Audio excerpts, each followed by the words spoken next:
ኦሮሞ መጤ ነው። ኦሮሞ ወራሪ ነው። በጎማ ተጭነን መጣንና እዚህ ስንደርስ ኦሮሞዎችን መጤ ናቸው አልናቸው። እነሱ ስላላሉን ማለት ቦታ ተቀያየር ነው መሰለኝ። ኦሮሞዎች መጤ ነው ሳይሉን ቀርቶ መጤዎቹ ኦሮሞዎችን መጤ ናቸው አልናቸው። ፊንፊኔ ምን ማለት ነው ብለህ ጠይቀው ይሄንን ሰውዬ ምንም ሊመልስላችሁ። እቺን ከተማ የቆረቆሮ አጼ ምኒልክና እቴጌ ጣይቱ ነው የምትሉ ሰዎች አላችሁ። ንጉስ ምኒልክ የቆረቆረው እኮ ለኦሮሞ ጥቅም ብሎ አይደለም። ኦሮሚያ ክልል አዲስ አበባን ራሱ እየወረረ ነው። በምንም ታሪክ ኦሮሚያ አዲስ አበባን ሊወረው አይችልም። እንደው ሰፋሪዎች ናቸው መጥቶ ኦሮሚያን ወሮ ይሄን አይል ከተማ እንድትሆን እያደረጉ ያሉ ይመስለኝ።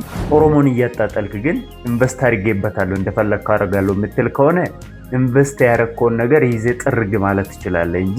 ሰላም ጤና ይስጥልኝ የተከበራችሁ የመልቲ ሚዲያ ቤተሰቦች እና ተከታታዮች እንደምን አላችሁ? ቀጥታ ወደ ጉዳያችን እንግባ። እኚህ ሰውዬ አዳምጠን እንመለስ። አዲስ አበባ የኛ መሬት ነው ካሉ እንደውም አሁን ኦሮሞ የያዙት መሬት ሁሉ የኦሮሞ መሬት አይደለም። እሺ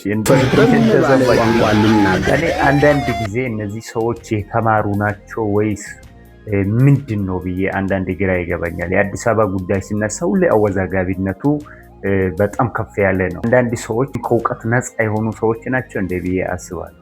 ኦሮሚያ ክልል አዲስ አበባን ራሱ እየወረረ ነው። እኔ በአካልም በትክክልም ሪፖርት ሰርቼበታለሁ፣ ኢንቨስቲጌት አድርጌያለሁ። እዛው ምን ማለት ነው አልገባኝም።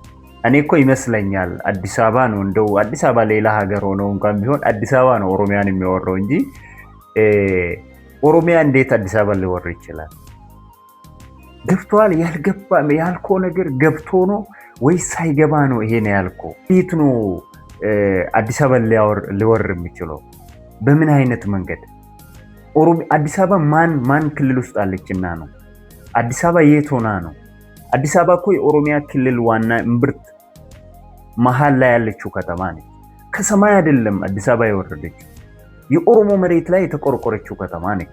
ይሄ ግልጽ ነው፣ ልናውቀው ይገባል። ምንም ይሄ ህፃን ልጅ እንኳን እኮ ጂኦግራፊን እኮ ማየት ነው። ማንን እያታለላችሁ ነው? እዚህ በ21ኛው ክፍለ ዘመን ፖለቲካው ግን አዲስ አበባ የት ነው የምትገኘው? ታሪካዊነቷስ እንዴት ነው?